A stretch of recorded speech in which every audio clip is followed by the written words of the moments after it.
குழந்தை பிறப்பு நேரத்தை வச்சு பயங்கரமான கேள்வி கிண்டலோடெல்லாம் கேட்குறீங்க. அறிவியல் படி இதயம் துடிக்கிற நேரமே உயிர் உருவாக நேரம். அப்புறம் எப்படி வெளிவந்து தனியா வந்ததுக்கு அப்புறம் நேரத்தை பிறந்த நேரமா சொல்றீங்க அப்படின்னு ஒரு கேள்வியை கேட்கறது. இப்போ ஒரு நோய் வந்துருச்சு. அந்த நோயை கண்டுபிடிக்கிறதுக்கு ஒரு சாம்பிள்ஸ் எடுக்கிறாங்க. சாம்பிள்ஸ் எடுத்து பெட்டி பிளேட்ல வச்சு அதுக்கான அகாரு எல்லாம் போட்டு ஸ்டெரிலைஸ்டு பிளேஸ்ல வச்சிருக்காங்க. அது குரோ ஆயிட்டு இருக்கு.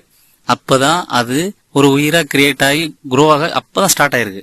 அது உடனே அது என்ன கிருமி, அது எந்த மாதிரியான பாக்டீரியாவா, வைரஸா, இல்ல ஃபங்கஸா, இல்ல வேற எந்த மாதிரியான மைக்ரோ ஆர்கானிசம்னு கண்டுபிடிச்சிருவீங்களா? சரி, இப்போ ஒரு மிஷின் செய்யறீங்க. மெயினான அந்த இன்ஜின் பார்ட், மோட்டர் பார்ட் வச்ச உடனே அது அவுட்புட் சூப்பரா தந்துருமா? ஒரு ரா மெட்டீரியல் சேர்ந்த உடனே ப்ராடக்ட் வந்துருமா சார்? ரா மெட்டீரியல் சேர்ந்து ப்ராசஸ் ஆரம்பிச்ச உடனே ப்ராடக்ட் வந்துருமா சார்? குழந்தை பிறந்த நேரம் முழுமையா வெளியே வந்து தொப்புள் கொடியை கட் பண்றோம் இல்லைங்களா, அதுதான் குழந்தை பிறந்த நேரம். அதை டாக்டர் எத்தனை நிமிஷம் கழிச்சு சொன்னாலும் சரி, என்ன பண்ணாலும் சரி, உண்மையா கட் பண்ற நேரம் தான் குழந்தை பிறந்த நேரம். சரிங்களா?